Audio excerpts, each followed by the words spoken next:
La mort de Dmitri Utkin, le néo-nazi cofondateur de Wagner, aux côtés de Prigojine, la fin d'une sombre ère. Dmitri Wagner Utkin, fervent admirateur du Troisième Reich et coupable d'exactions à travers le monde, a péri dans un tragique crash d'avion. Cette disparition soulève des questions sur l'avenir du groupe paramilitaire russe et sur l'héritage laissé par ces figures controversées. Dmitri Wagner Utkin, cofondateur et bras droit du groupe paramilitaire russe Wagner, a trouvé la mort aux côtés de son complice Evgeny Prigojine lors d'un accident d'avion dans la région de Tver, au nord-ouest de Moscou.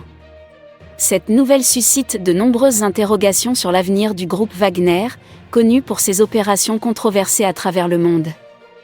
Devenu célèbre pour sa participation active dans les conflits en Ukraine, en Syrie, au Soudan et en Libye, Dmitri Utkin était un personnage énigmatique.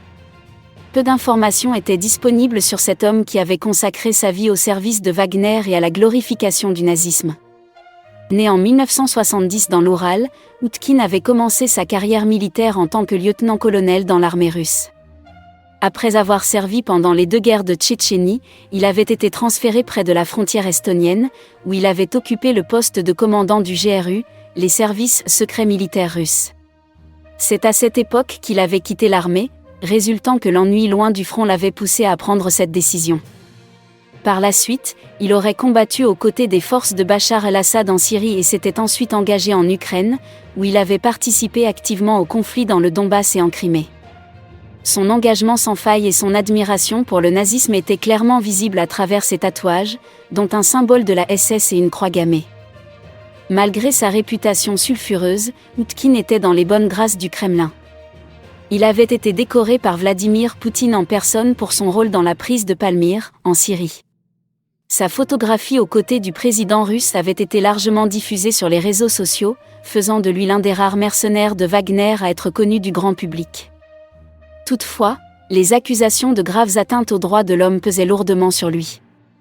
Dans une fiche nominative publiée dans le journal officiel de l'Union européenne en 2021, il était mentionné qu'Utkin était responsable d'actes de torture, d'exécutions et d'assassinats extrajudiciaires commis par le groupe Wagner. Ces allégations ont attiré l'attention des autorités internationales, qui cherchaient à mettre fin à ces exactions.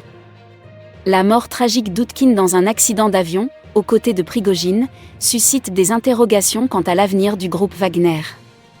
Ces deux figures emblématiques étaient habituées à ne jamais voyager ensemble, afin d'éviter de perdre simultanément des membres clés de l'organisation.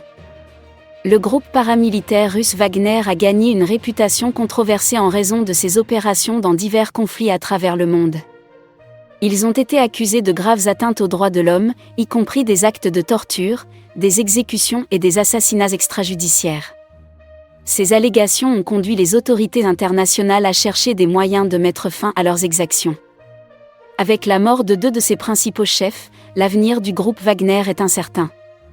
Cependant, il est important de noter que ce groupe a montré une capacité à se reconstituer par le passé. Les opérations de recrutement et de formation du groupe ont été menées de manière opaque et efficace, ce qui leur a permis de maintenir une présence active sur les champs de bataille.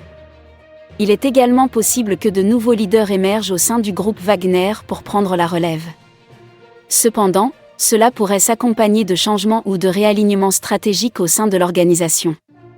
La disparition d'Utkin et de Prigojine pourrait également entraîner des luttes internes pour le pouvoir, ce qui pourrait affaiblir temporairement le groupe.